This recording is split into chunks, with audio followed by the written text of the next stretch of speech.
Chapter 2. Arrival.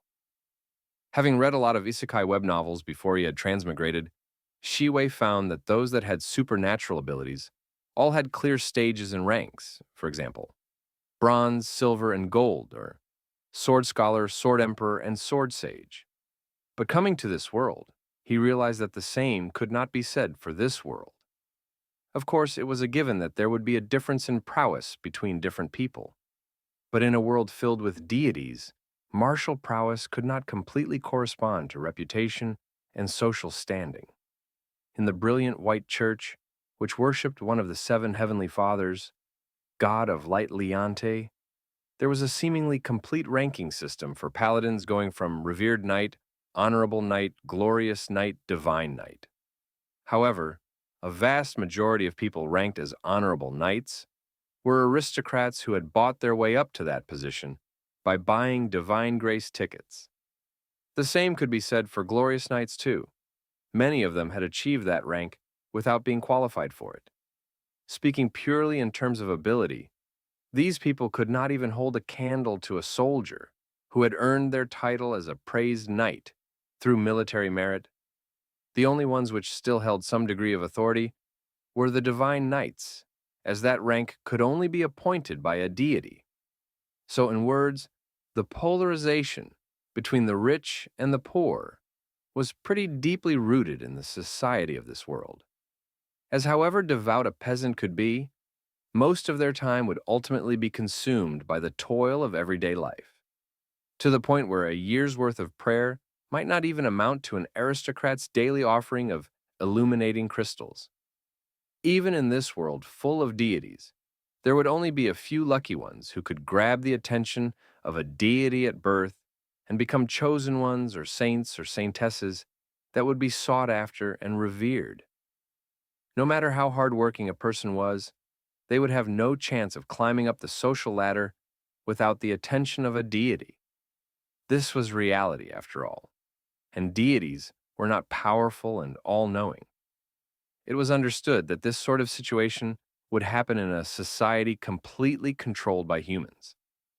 However, this granted Shiwei an opportunity to take advantage of the situation. The commoners who were exploited and looked down upon by the churches would be the ones that would become the basis for his church to grow exponentially. Perhaps it was because he was a transmigrator that Shiwei realized that aside from the abilities the original god of games had, he discovered that he could freely transverse the barriers between the different realms. Even though it was somewhat restricting, he had a pretty large advantage when compared to other deities. Normally, a deity would be bound by the natural laws of the world and could only descend to the mortal realm in three ways.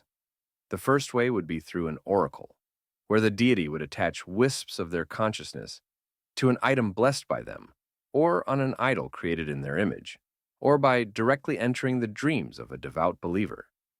Most prophecies and divine proclamations were passed to the mortal realm through this method. The second way would be through possession, where the deity would possess one of their chosen ones as their temporary vessel. The amount of power a deity would be able to utilize in this state would depend directly on the capacity of the vessel and how much they would be able to withstand. That being said, the capacity of a chosen one favored by a deity would not be low in the first place. The final way would be through astral projection, where the deity would temporarily project an astral shadow of themselves to the mortal realm, damaging their divinity in the process. This would be the strongest form a deity would be able to take without violating the natural laws.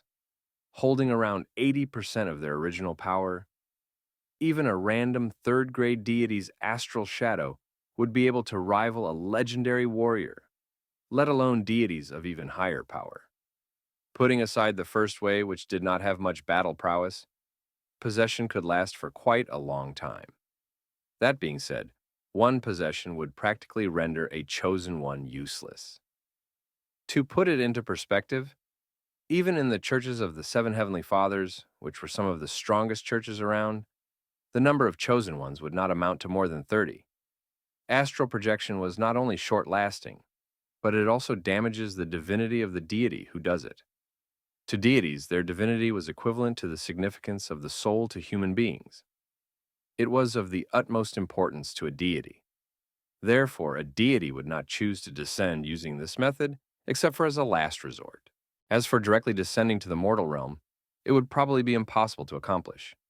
The natural laws set by the Trinity of creation were extremely hard to override, so much so that even the seven heavenly fathers would have to pay a hefty price to get through the barriers between realms. In the best situation, their divinity would be extremely damaged, while in the worst case scenario, they would immediately cease to exist. And despite all that, Shi Wei could bypass all of these restrictions as a transmigrator, depleting divine energy as compensation to descend his mortal self from his past life into the mortal realm. He could even call upon the power he saved in the divine realm whenever he needed it. It was simply illegal. Granted, the amount of energy he had in the divine realm now was pitifully low. I only have 7 days worth of divine energy left. All right, let's do this. Kennington was a small mountain village far away from the city. Remote and poor, the villagers kept to themselves and rarely strayed or moved away from the village. And no one entered the remote village as well, except for when intermarriage happened between them and the surrounding villages. There have been some youngsters who had traveled to big cities with big dreams and stars in their eyes. However, in this xenophobic society, these youngsters who had no special skills other than hunting had to return miserably to the village, continuing to live in danger and poverty. That was the case, until a special guest arrived in the village 3 days ago. 12-year-old Alina trod through large expanses of barren potato fields, her steps light and sprightly as her silver twin tails swayed in tandem with her movements. Arriving at a small stone cottage out of the village, she knocked gently on the door. After a while, the faulty wooden door creaked open. Appearing at the door was a thin and lanky young man. He did not seem to be in good health, his cheeks pale and lacking color, making him look weak and sickly. Hello, Mr. Shiwei. The girl greeted, bowing her head politely. If it isn't Alina, how is your uncle? The young man was naturally Shi Wei, who had just descended to the mortal realm. However, since the divine energy he had left was sparse, he couldn't waste too much on creating an avatar for himself. Finally, he decided to use 1 point of divine energy to create a low-budget avatar of himself, using what he looked like in his past life as a blueprint. He came to this village as a priest and temporarily lived in this stone cottage through the village elders' arrangements.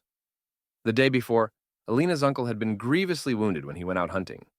Shi Wei was the one who stood out to heal him, bringing him back from the brink of death. He's almost completely healed. Grandpa Elder said that your sacred healing arts are even stronger than the clerics from the brilliant white church. She chirped happily. That goes without saying. I'm a deity after all, he thought. This is the tiger meat that my uncle hunted for earlier. He especially had me bring it to you. It's already cooked, she said, handing the basket in her hands to Shi Wei, gulping quietly. My aunt's technique is superb. Please try it. Looking over at Alina, who could hardly hide her hunger, he could not help but smile. But his smile gave people a feeling that he had kidney deficiency. I can't finish all this by myself. Why don't you help me finish this? Really? She asked in surprise, eyes sparkling like a hungry cat. However, the next moment she lowers her head and fidgets a little, remembering how her family had warned against doing so. Wouldn't I be bothering you? She asked tentatively. Oh, then I have to finish this by myself then. Shi Wei sighed, shaking his head. Alina let out a downcast whine, lowering her head and pouting cutely. Now, turn that frown upside down and come in. Let's eat. He said, Yay! Thank you, Mr. Seaway. She happily smiled at him.